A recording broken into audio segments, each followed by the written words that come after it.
सांगण्याचा प्रयत्न करतोय मी. ओके, मी अखिलकडे जातो. काँग्रेसला ठरवायचं, अखिलकडे जातो. अखिल जास्त महत्वाचा आहे, कारण अखिल मुळात शिवसेनेला रिप्रेझेंट अखिल करतायत. मला अखिलकडे पहिल्यांदा जावं लागेल. अखिल, ही सगळी चर्चा यासाठी सुरू होते की मवियाच्या या सगळ्या शिवसेनेचे एकमेकांशी इतरांशी असलेले राजकीय संबंध नेमके कसे आहेत. म्हणजे काँग्रेस आणि राष्ट्रवादी आता एकदम नकोसे, म्हणजे आता ते नसले तरी चालतील हे डायरेक्ट जाहीर केलं जाते. मनसे सोबत घेतली जाते. पण अखिल, त्यातला एक गंमत अशी आहे की राज ठाकरे किंवा त्यांच्या पक्षातल्या नेत्यांनी आम्ही सोबत असू निवडणुकांसाठी यापुढेही असं विधान केलेलं नाही. मग अखिल, शिवसैनिकांमध्ये सुद्धा चर्चा आहे, म्हणजे सोशल मीडिया तुम्ही बघत असाल की अरे आपण जरा घाई करतोय का, जरा मनसेकडून कळून तर द्या कसं पुढे जायचंय ते, असं नाही का वाटत अखिल?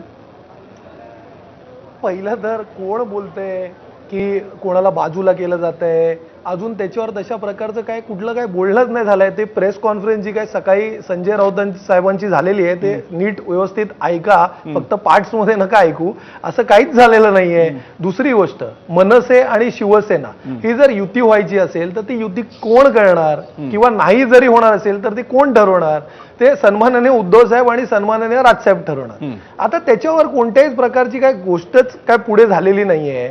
बरं, फक्त एक मेळावा झाला मराठीच्या विषयावरती आणि दाखवलं की मराठीच्या विषयावर जर काही झालं भविष्यात किंवा आता प्रेझेंट तर दोन्ही भाऊ एकत्र येतील, खरं ते दाखवण्यात आलं. कुठे युती होणार, युती नाही होणार, I think we are reading too much. आणि राहिला प्रश्न, केशव उपाध्याय साहेब बोलले होते थोड्या वेळ आधी, मी असं म्हणालो नव्हतं की संजय राऊत साहेब कॅज्युअली म्हणाले. मी असं बोललो की पत्रकारांनी प्रश्न विचारल्यावर त्यांनी उत्तर दिलं, ते पीसी घ्यायला गेले नव्हते या विषयावर बोलायला. आणि अजेंडाबद्दल ते जे काय बोलतायत ना, तर अजेंडा तर भारतीय जनता पार्टीचा असं आहे ना, जे त्यांच्या पक्षात येणार त्यांना सगळ्यांना घ्यायचं. अखिल, तुम्ही म्हणताय की आम्ही पत्रकार reading too much between the lines असं म्हणताय, म्हणजे आम्ही फारच अर्थ काढतोय एकत्र येण्याचा. हाच तर आमचा मुद्दा आहे आणि हाच तर आम्ही ग्राफिक्स आणि सगळ्यामधून विचारतो की आताशी तुम्ही फक्त मेळाव्यात एकत्र आलात, अजून पुढचं काही ठरलेलं नाहीये. आणि संजय राऊत मविया कशी फक्त विधानसभेसाठी, इंडिया आघाडी कशी लोकसभेसाठी, अहो तुम्ही डिक्लेअर करून टाकतायत की आता आम्ही स्वतंत्र आहोत लढायला. आणि हे ज्यांच्या बळावर विचार करतायत त्या मनसेने काहीच सांगितलं नाहीये. अखिल, मी तुमच्याच मुद्द्याबद्दल बोलतोय. पण डिक्लेअर केलंच नाही. कुठे डिक्लेअर केलं? असं कुठे सांगितलं की आम्ही यांच्याबरोबर नाही लढणार? अखिल, शिवसेना म्हणजे उद्धव बाळासाहेब ठाकरे पक्षाची शिवसेना तुमची खूप डिक्लेअर करतोय. प्रसन्न बोला. हे कोण? प्रसन्न, मला बोलायचं. अच्छा, केशव उपाध्याय बोला.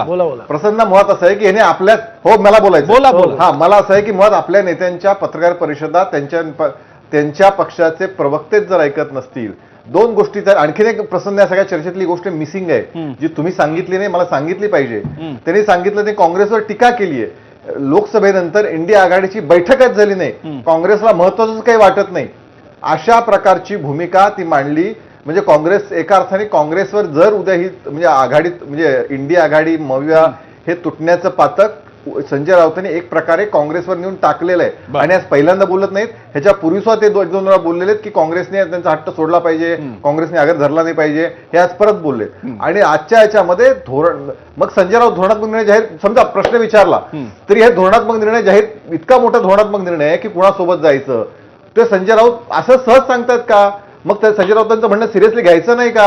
हे तुम्ही सांगा. इथे चर्चेचा विषय संपून जातो. संजय राऊतांचं म्हणणं सिरियसली घ्यायचं नाही असं इथल्या शिवसेना प्रवक्त्यांचं म्हणणं असेल तर आमचं काहीच म्हणणं नाही दुसरं असं आहे. आणि तिसरं, आम्ही आमच्या अजेंड्यावरती, होय आम्ही आमच्या अजेंड्यावरती जरूर आहोत, फिक्स आहोत, जे आमच्यासोबत येतील तर आम्ही घेऊ. मगाशी जे तुम्ही विचारतो मला, ठीक आहे. मी काय तुमचा अजेंडा? म्हणजे पहिले एखाद्यावर आरोप करायचे, त्याला जेल पाठवण्यापर्यंतची भाषा करायची, हा ढीकभर आमच्याकडे पुरावे सांगायचे, नंतर स्वतःकडे घ्यायचं, हे तुमचं अजेंडा आहे ब्लॅकमेलिंगचं? हे महाराष्ट्रासमोर तुम्ही सांगताय आणि तुम्ही काय धोरणाबद्दल सांगता? 75 वर्षानंतर रिटायर व्हायचं, त्या धोरणाबद्दल काय? जरा ते स्पष्टपणे महाराष्ट्राला नाही देशाला सांगा पहिलं. तुम्ही धोरणाबद्दल जास्ती सांगू नका. रोज रोज तुमचे धोरणं बदलतात.